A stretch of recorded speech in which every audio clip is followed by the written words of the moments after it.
Demain, 4 avril 2023, nous célébrons le 63e anniversaire de l'accession de notre pays à la souveraineté internationale. J'adresse à chacune et chacun de vous mes chaleureuses félicitations.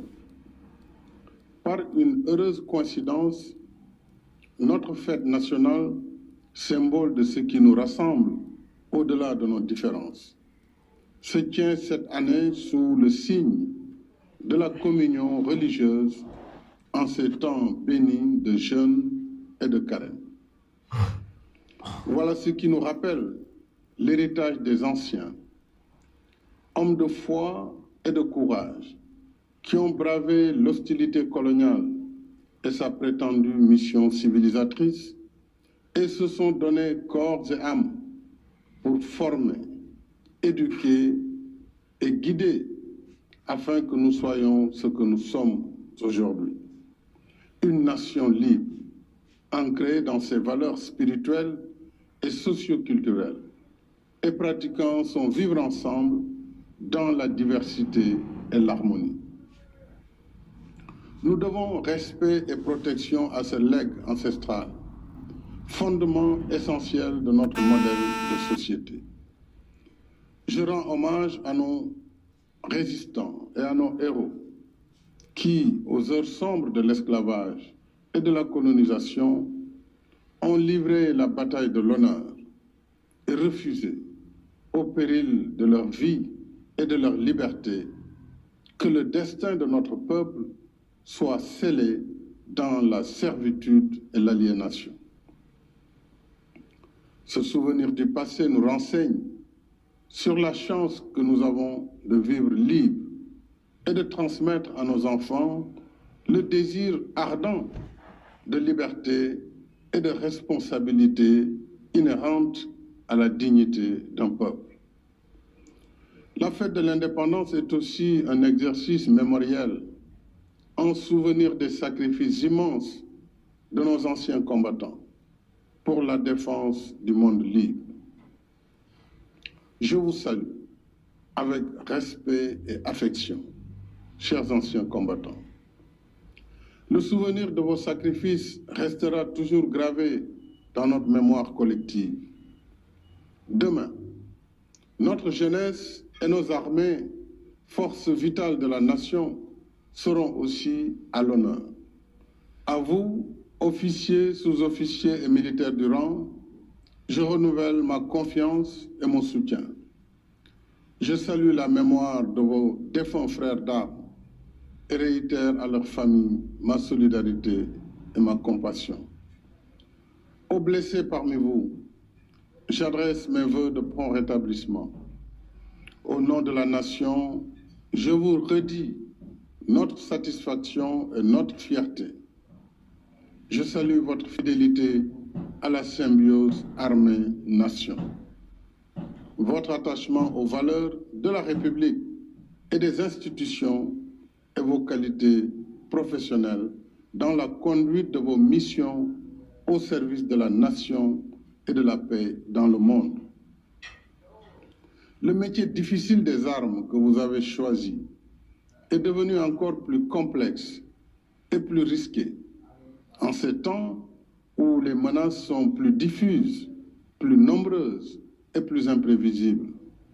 C'est pourquoi, face à la montée des périls, nous poursuivons la sécurisation du territoire national avec l'implantation de nouvelles unités jusque dans les zones les plus excentrées afin de mieux affirmer la souveraineté de l'État et assurer la sécurisation des personnes et des biens. S'agissant de la gendarmerie nationale, de nouveaux escadrons de surveillance et d'intervention ont été créés dans 12 localités.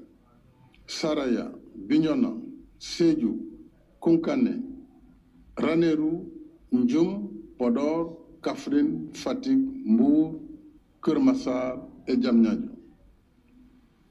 Quant à la police nationale, elle s'est dotée de 10 nouveaux commissariats aux Parcelles Assainies, unité 15, Golfe Sud, Diamaguène Sicap Mbao, Rufisque Est, Yeumbeul Comico, Zac Mbao, Thiaroye, Linguère, Nioro du Rip, Koungheul et prochainement à Keur Massar. Ces efforts sont renforcés par la modernisation des moyens d'investigation et le relèvement des effectifs afin que nos forces de défense et de sécurité restent toujours à la hauteur de leurs missions régaliennes et des tâches civilo-militaires qui leur sont confiées, comme la préservation des ressources naturelles, thème de la fête de l'indépendance cette année. En effet, la protection de nos ressources naturelles reste au cœur des priorités de notre souveraineté, avec la raréfaction des ressources, les pillages et trafics illicites de tout genre et la nouvelle vocation minière, pétrolière et gazière de notre pays. C'est pourquoi je tiens à la poursuite des plans d'équipement de nos forces de défense et de sécurité pour qu'en tout temps et en tout lieu, elles gardent l'ascendant et soient prêtes à la riposte. Mes chers compatriotes, dans mon message pour le Nouvel An, je vous ai entretenu de nos programmes et projets de développement économique et social, y compris l'état d'exécution de nos chantiers d'infrastructures indispensables à la réalisation de nos objectifs d'émergence.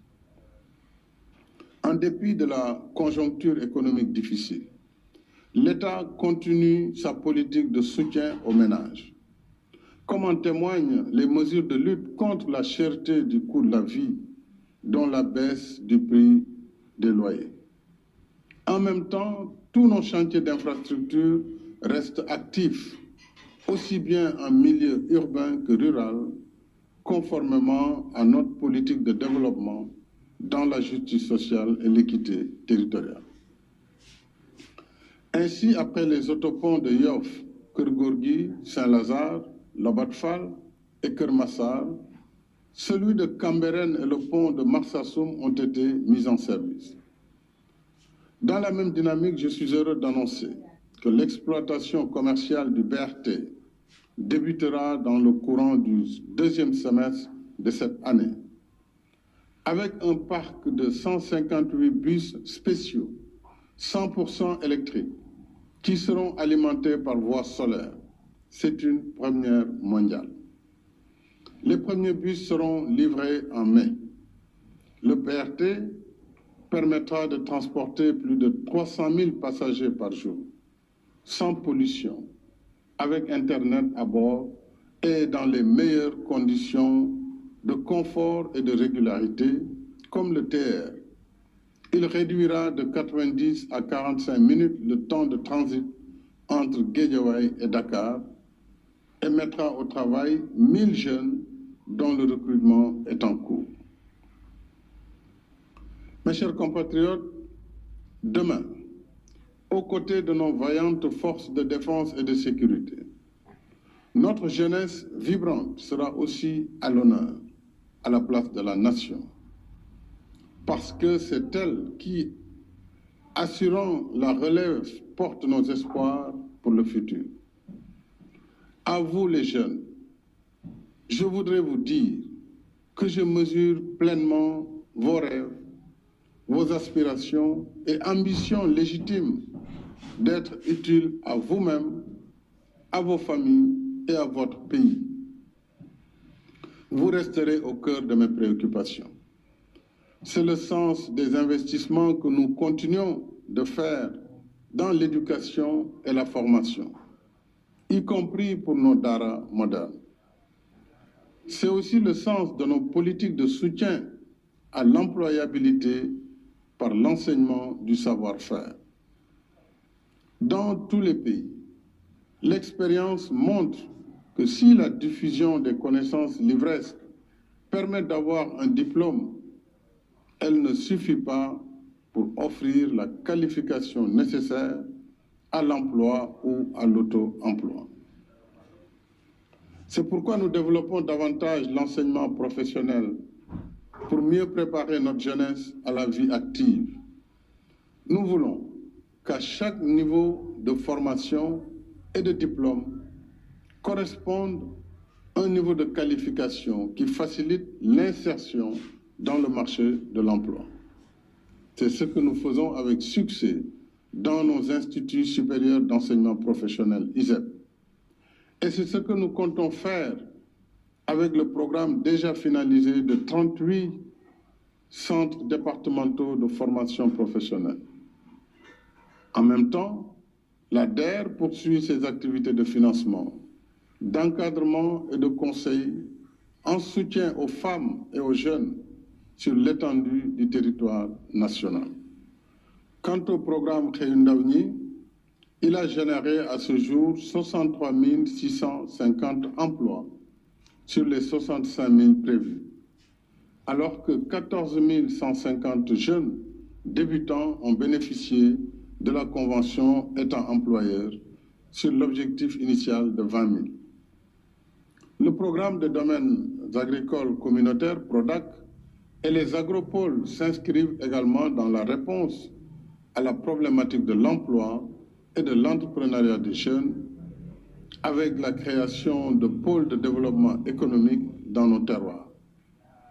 Nous ferons encore plus pour l'emploi des jeunes avec l'exploitation prochaine de nos ressources gazières et pétrolières. Ainsi, en collaboration avec nos partenaires, l'Institut national du pétrole et du gaz a formé 78 ingénieurs et techniciens déjà opérationnels. D'autres sont en cours de formation.